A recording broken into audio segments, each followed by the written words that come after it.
मुंबई का आपको केस पता होगा जहाँ पे एक बिल्डिंग गिर गई थी। बिल्डिंग गिरने के बाद में जब सोसाइटी को पता चला उनके पास में तो लैंड के राइट्स ही नहीं है। तो सर डीम्ड कन्वेंस की प्रोविजंस की क्या प्रोसेस है? जब तक आपके पास में राइट्स ही नहीं है तो आप लीगल ओनर ही नहीं है। तो जब तक आप लीगल ओनर नहीं हो तो आप लैंड रिलेटेड कुछ भी डिसीजन नहीं है। मैंने रिसेंटली अभी एक आर्टिकल पढ़ा, उसमें मैंने पढ़ा कि अभी इन 2025 अभी भी 60% सोसाइटीज के पास वो कन्वेंस नहीं है। लगभग 20+ डॉक्यूमेंट्स है जिसके अंदर में टाइटल सर्टिफिकेट्स आता है, उसके अंदर में सारे इंडेक्स टूल्स आते हैं, सारे कस्टमर के एग्रीमेंट्स आते हैं, सैंक्शन प्लान्स आते हैं। सर डीडीआर का ऑर्डर मिलने के बाद का क्या प्रोसेस है? Hello everyone, my name is Sarali Pense और आज हमारे सामने बैठे हैं कॉपिक्स के panel consultant CA Sachin Sharma. Hello sir. Hello. और आज ये हमें बताने वाले हैं कन्वेंस के बारे में। जी। Yes, so sir what is conveyance? Okay, so conveyance basically जब कन्वेंस की बात करते हैं, conveyance means right, transfer of the right. अब कोई भी बिल्डिंग प्रमोटर ने, बिल्डर ने बिल्डिंग बनाई, यूनिट्स बनाई, जब भी कोई अलॉटी या कस्टमर लेता है तो वो यूनिट लेता है। आपने फ्लैट नंबर 101 ले लिया, ऑफिस नंबर 101 ले लिया, XYZ आपने एक यूनिट ले ली। कलेक्टिव ऑफ ऑल कस्टमर सबने यूनिट ले ली। करेक्ट। अब यूनिट्स के राइट आपके पास में है, जमीन के राइट किसके पास में है? जमीन आपको जब एग्रीमेंट किया जाता है तब आपको दिया जाता है कि ये यूनिट आपकी है, लेकिन व्हाट अबाउट द लैंड? तो लैंड के राइट्स ट्रांसफर करने को कन्वेंस कहा जाता है। बिल्डर जब बिल्डिंग बन जाती है, सोसाइटी बन जाती है, तो सोसाइटी को लैंड कन्वेंस करना is transferring the right of the land. It is conveyance means basic simple भाषा में transferring the rights of the land to the society is conveyance. Society और अपार्टमेंट जो भी है उसको। ओके, सो सर कन्वेंस कौन करता है, मतलब प्रोसेस क्या है इसकी? जैसे अगर बिल्डिंग नहीं है, बिल्डिंग के पहले बिल्डर या लैंड ओनर जो भी है वो जमीन का मालिक वो रहता है। करेक्ट। बिल्डिंग बन गई, यूनिट्स के मालिक कस्टमर हो गए। अब जमीन के राइट जिसके पास है वो ट्रांसफर करता है सोसाइटी को।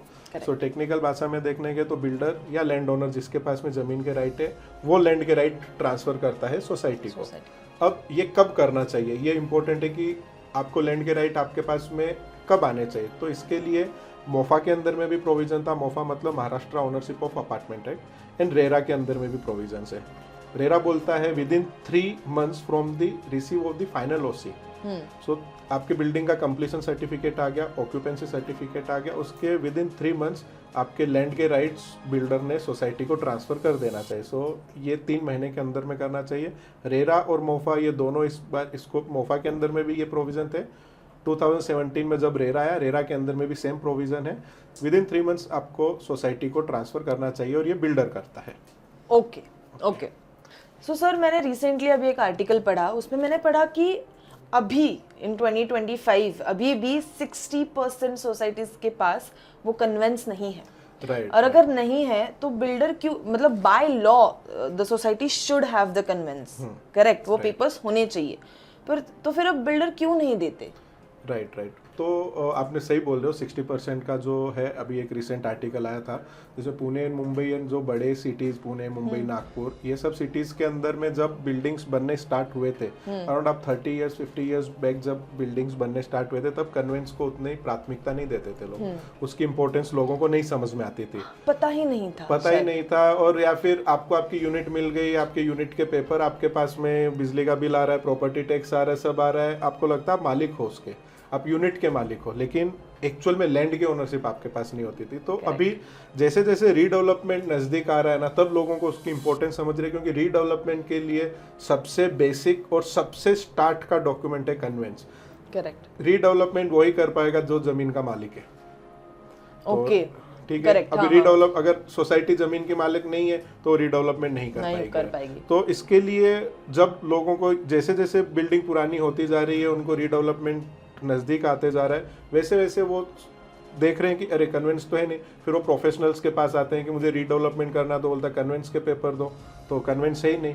तो इसलिए ये इस चीज़ को अभी लोगों को उस चीज़ की प्राथमिकता और उसका इम्पोर्टेंस समझ में आ रहा है। अब आपका एक क्वेश्चन था कि ये बिल्डर क्यों नहीं कर रहा है बाई लॉ भी। पहले तो एक लैक ऑफ अवेयरनेस था पहले। दूसरा एक ये रहता है कि जिसके पास में लैंड के राइट्स रहते हैं ना, उसके पास में उसके आने वाले एडेड एडवांटेज भी उसी के रहते हैं। जैसे फॉर एग्जांपल मेरा 20,000 स्क्वायर फुट का सोसाइटी था, पहले रोड थी वो सामने 9 मीटर की थी, अब डीपी प्लान के अंदर में वो 9 मीटर की रोड को 12 मीटर कर दिया। जो 3 मीटर सोसाइटी का एरिया था वो सोसाइटी का एरिया कॉरपोरेशन ने ले लिया। तो वो जो एरिया सोसाइटी को लेती है तो कॉरपोरेशन इसको कॉम्पनसेट कैसे करेगी, क्योंकि सोसाइटी ने अपनी जगह दे दी, तो उसको कॉम्पनसेट किया जाता है टीडीआर से, जिसको ट्रांसफर ऑफ डेवलपमेंट राइट जिसको बोलते हैं, ट्रांसफरेबल डेवलपमेंट राइट। अब ये जो राइट है ये जिसकी जमीन है उसको मिलता है। तो अभी सपोज वो बिल्डर के पास में तो टीडीआर बिल्डर को मिल गया, ओके, जिसका नाम है उसी को मिलता है। दूसरा एडिशनल एफएसआई, सपोज मेरा बाजू का प्लॉट भी मेरा है, उसके पीछे भी प्लॉट मेरे हैं, मैं ये सोसाइटी का कन्वेंस नहीं करूंगा, तो जब भी एक टाइम के बाद में एफएसआई बढ़ती है डीपी प्लान में यूडीसीपीआर के हिसाब में, जब भी न्यू प्रोविजंस आते हैं तो एडिशनल एफएसआई जिसकी ओनरशिप है उसको मिलता है। तो बिल्डर्स कुछ केस में लैक ऑफ अवेयरनेस है, कुछ केस के अंदर में इंटेंशनली नहीं कर रहे, लेकिन nowadays government is also taking it seriously and they are making it very clear that you have to transfer you have to transfer the right of the land to the beneficiar owner of this society, it means society. So ये हो गया, तो ये benefits हो जाते हैं। नुकसान इसमें क्या होता है, जब तक आपके पास में राइट्स ही नहीं है तो आप लीगल ओनर ही नहीं हो। तो जब तक आप लीगल ओनर नहीं हो आप लैंड रिलेटेड कुछ भी डिसीजन नहीं ले सकते, तो रीडेवलपमेंट के लिए कन्वेंस जरूरी हो जाता है। तो कुछ लोग नहीं कर रहे हैं और कुछ लोग कर रहे हैं। काफ़ी नाउअडेज जो बिल्डर्स हैं प्रोविजंस इतने स्ट्रिंजेंट हो चुके हैं कि उनको करना ही पड़ रहा है, तो लोग कर रहे हैं आजकल। लेकिन जो पुरानी सोसाइटी का आपने 60% बोला है, यस यू आर राइट, वो केसेस के अंदर में अभी भी है जिन्हें कन्वेंस नहीं हुआ है। ओके, तो अगर सर अगर मुझे अब कन्वेंस करना है तो मैं कैसे करूं, what is the process of it? Right, अभी एज ए सोसाइटी आपको सबसे पहले अगर आपके राइट्स चाहिए तो जो लीगल ओनर है उसके पास जाना पड़ेगा, बिल्डर के पास, या फिर लैंड ओनर जो भी है उसके पास जाना होगा, उसको बोलना पड़ेगा कि please give me the rights of the land, आप मुझे कन्विंस करके दो। तो अगर उन्होंने नहीं दिया काफी आपको मेजोरिटी केसेस में ऐसा होगा कि आपको कुछ रेस्पॉन्स नहीं मिलेगा। उसके पीछे रीजन क्या है, 30 साल पहले आपने जिससे सोसाइटी ली शायद वो बिल्डर अभी नहीं होगा, लैंड ओनर है वो एक्सपायर हो चुका होगा, लीगल हेयर्स आ गए होंगे। लीगल हेयर्स के अंदर में अभी कितने नंबर ऑफ लीगल हेयर्स है, जितने नंबर ऑफ लीगल हेयर्स है उतने लोगों से आपको डील करना, तो वो उतना प्रैक्टिकली पॉसिबल भी नहीं होता है, और वो लोग साइन भी नहीं करते। नाउअडेज किसी को बुला के पेपर साइन करवाना बोले तो it's a very big task. तो नाउअडेज तो वो नहीं होता है, तो उसके लिए there is a one concept of deemed conveyance. So conveyance is like जहाँ पे बिल्डर खुद करता है, फिर लैंड ओनर जिसके पास राइट है वो खुद राइट्स ट्रांसफर करता है।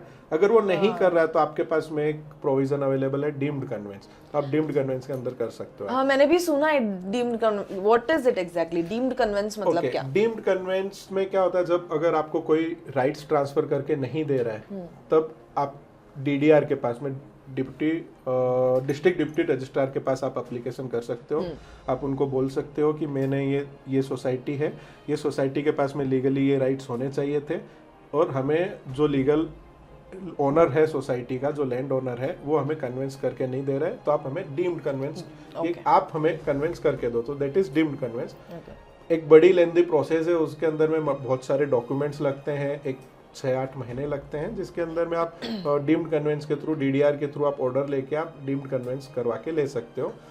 There are an number of 6 महीने लगेंगे, आपको मल्टीपल डॉक्यूमेंट्स इकट्ठे करने पड़ेंगे, लेकिन या by using deemed conveyance provision you can get the conveyance done in your name. Okay, तो सर डीम्ड कन्वेंस की प्रोविजंस की क्या प्रोसेस है?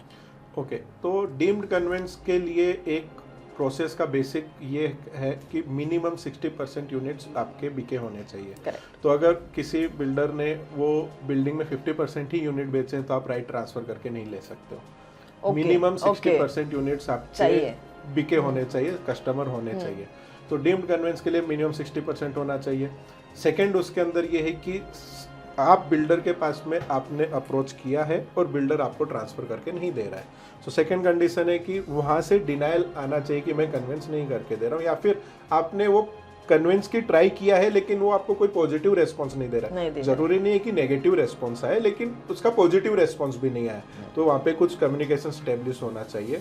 तो आपको सबसे पहले क्या करना है, 60% यूनिट हो गए, अब आपको एक लीगल रिप्रेजेंटेटिव अपॉइंट करना है, बिकॉज एज ए सोसाइटी आपको एक लीगल रिप्रेजेंटेटिव लगेगा। वी बीइंग कोऑपरेक्स कोऑपरेटिव एक्सपर्ट, हम आपको इसके अंदर में हेल्प करते हैं।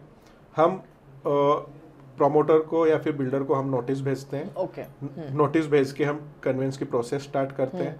कन्वेंस उसने नहीं किया टाइम पे, फिर हम डीडीआर को एक फॉर्म 7 के अंदर एक एप्लीकेशन करते हैं।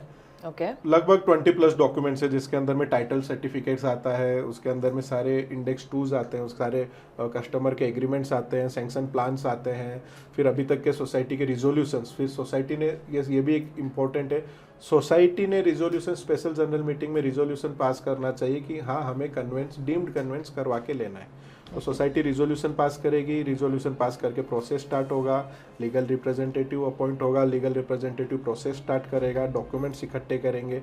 डॉक्यूमेंट में लीगल डॉक्यूमेंट्स आते हैं, टेक्निकल डॉक्यूमेंट जैसे सैंक्शन प्लान्स आते हैं, फाइनेंशियल्स के अंदर में सबने स्टैम्प ड्यूटी पे की है क्या, सारे डॉक्यूमेंट्स पे स्टैम्प ड्यूटी पे हुई है क्या, वो सब का पूरा एनालिसिस होता है। और ये कम से कम 5-6 महीने लगते हैं पूरी प्रोसेस में। लेकिन आफ्टर स्पेंडिंग, आपने जहाँ पे 20 साल बिना टाइटल के थे, बिना लैंड ओनरशिप के थे, 6 महीने के अंदर में आपके पास में आपकी लैंड आपको राइट मिल जाता है। राइट। और एक बार आपके पास में राइट आ गया, then you are the whole and sole owner. अब जाके आपका ownership of the unit and the land complete होता है। Okay conveyance is the final document, you can say. एक कोई भी प्रोजेक्ट के अंदर में the final and the last document जो कस्टमर के साथ में जो सोसाइटी के साथ एग्जीक्यूट होता है, that is conveyance. I mean it's a long process, but after that the जो कुछ भी वो आप ओनर हो जाते हैं। राइट। डीडीआर ऑर्डर पास करता है, डीडीआर के ऑर्डर के बाद में आप उसको एग्जीक्यूट करवा के रजिस्टर कर सकते हो, और वो रजिस्टर्ड डॉक्यूमेंट के थ्रू आपको राइट मिल जाते हैं। That is deemed conveyance. Sir DDR का ऑर्डर मिलने के बाद का क्या प्रोसेस है? हाँ, तो जब आप 5-6 महीने की जब जो लेंथी प्रोसेस है, जिसमें मल्टीपल नंबर ऑफ हियरिंग्स रहती है, नंबर ऑफ हियरिंग में डीडीआर सोसाइटी को भी नोटिस देगा कि आप आओ हियरिंग में प्रेजेंट हो, और लैंड ओनर को भी नोटिस देगा कि ये come and explain why you are not transferring the rights.